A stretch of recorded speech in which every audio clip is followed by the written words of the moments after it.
suis pas aussi orgueilleux que tu crois que... C'est facile de faire le coq quand on est plus jeune et de dire que tel ou tel truc est merdique. Tu trouves ça merdique? Non. Tu trouves que la vente, c'est merdique? Non, Tu trouves que les télécoms, c'est pas de ton niveau? Mais non, Val. Que tu vas te salir les mains? Je ne pense pas ça, Val. Je te demande, c'est tout? David, c'est bon? On discute là. Je pose simplement une question, c'est tout. Je ne pense pas que la vente Et soit... puis, c'est comme un entretien d'embauche là, donc tu devrais pas trop dire merdique. Mais c'est pas grave. Je ne veux pas de traitement de faveur, Val. Ce n'est pas pour ça que je suis ici. Ouh, mais ce serait un traitement de faveur. J'aime l'enseignement, mais... Ah, l'enseignement. Oh, On devrait tous enseigner. une vie 5 étoiles avec un salaire 2 étoiles. Putain de désastre. Ah. Le problème, c'est que je n'ai pas d'antécédent dans la vente. Ah, ce n'est pas un problème, David. Non? Non. Tu revois des gens à la fac? Non. Si, je vois faire parfois. Ah, tiens, comment va-t-elle? Elle me détestait, hein. Mais non. Enfin, elle ne m'aimait pas. Tu disais ça à tout le monde. Parce qu'aucun d'eux ne m'aimait. Mais si. Mais non, David, quand ça a cassé entre nous, c'est devenu tes amis d'un coup, pas les miens. C'est juste comme ça que... Mais bon Dieu, David, est-ce que tu crois que j'en ai quelque chose à faire aujourd'hui? Hein? Il ne m'aimait pas, hein, je n'étais pas cool. C'était il y a des années, tout le monde s'en tape. Bon, d'accord, peut-être que... Tu vois? Oui. Ben, ce sera un traitement de faveur. C'est pour ça que je suis venu te voir. Je suis venu te demander une faveur. Je ne suis plus orgueilleux. Est-ce que tu m'as largué parce que j'étais croyante? Écoute, j'ai tout de suite regretté de t'avoir dit que je ne pourrais pas concilier ma vie et tes convictions. Je crois qu'on peut créer un poste pour toi. On peut le faire, non, Paul? On peut. Vous pouvez? Oh oui. Paul a été très à gauche. J'ose encore travailler.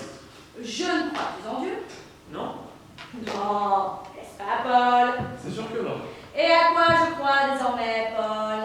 Au fric. À l'argent. Je crois à l'argent, David. C'est mon truc, maintenant, David. Et de la même manière qu'une plante prend de l'oxygène et des nutriments et se sert de la photosynthèse pour transformer la lumière du soleil en énergie, moi, je prends des clients et des employés et je me sers du travail acharné pour produire du fric. Putain, je suis une photosynthétiseuse de fric.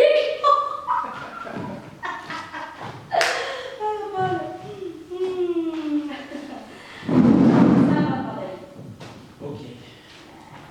Bon, je sais déjà ce que tu sais faire, quelle formation tu as, mais il faut quand même que tu le remplisses. Parce qu'il faut que je le remplisse. Ah, il faut que tu le remplisses. Donc, on peut te faire débuter au dépôt. Au dépôt? Bah oui. Tu ne pensais pas être tout de suite à la vente. Je ne sais pas... je ne sais pas. Mais tu n'as aucune expérience dans la vente. C'est pour ça que je suis venu te voir. Écoute, je ne m'attends pas à ce que tu me fasses de faveur. Je te fais une faveur. Pardon, mais je pensais... Je veux dire, je pensais pouvoir décrocher quelque chose. Tu ne pensais pas ici. Pour l'encadrement. Je ne sais pas ce que je pensais. Je pensais... Mon Dieu. Je ne peux pas vivre avec ça. C'est peu. Val, je ne peux pas. C'est un salaire de départ. C'est moins que ce que je gagne. C'est un salaire de départ. Une fois passé commercial, je conduis l'audit. Ah, putain, j'ai besoin d'argent. C'est un salaire de départ. Après, tu conduis l'audit. De toute façon, il y a un système d'échelons. On est obligé de te faire débuter aux échelons. Tu as débuté à quel échelon? Bah, au 5e, mais c'est différent. J'ai une licence d'études commerciales. J'ai une licence. Mais de lettres, David, une licence de lettres. C'est la seule façon, hein, n'est-ce pas, Paul? La seule façon. Tu as débuté où? Au 5e échelon. Oh, mais c'est différent. Val, putain, j'ai trop d'argent. Paul, tu peux me laisser une minute.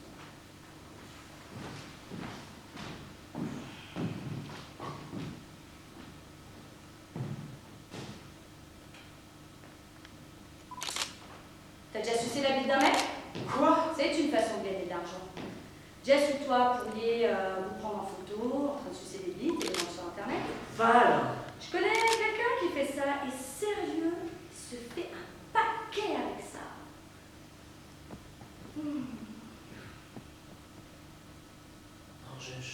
je ne vais pas succéder vite. Je sais bien, David. Ce que j'essaie de t'expliquer, c'est que, bien sûr, il y a des manières plus faciles de faire de l'argent, mais en général, il faut souffrir pour y arriver. En fait, tu dois toujours souffrir. Sinon, on ne te paierait pas pour ça. Tu t'es fait examiner sur un notaire? Quoi? Je t'embêtais toujours pour que tu te fasses examiner. Tu t'es jamais fait examiner? Non, Je peux le voir? Quoi? Je peux le voir?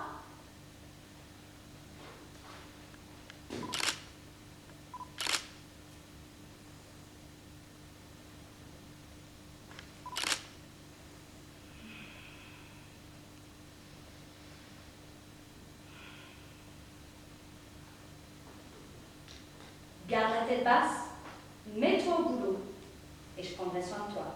Vraiment.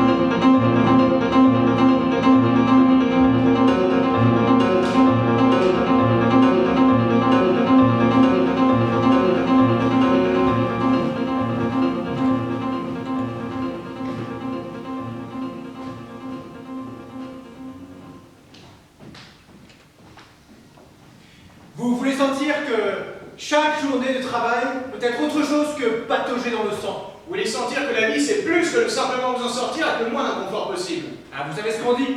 Vivre pour travailler. Ou travailler pour vivre. Eh bien, je n'arrive pas à me souvenir quelle phrase est la bonne.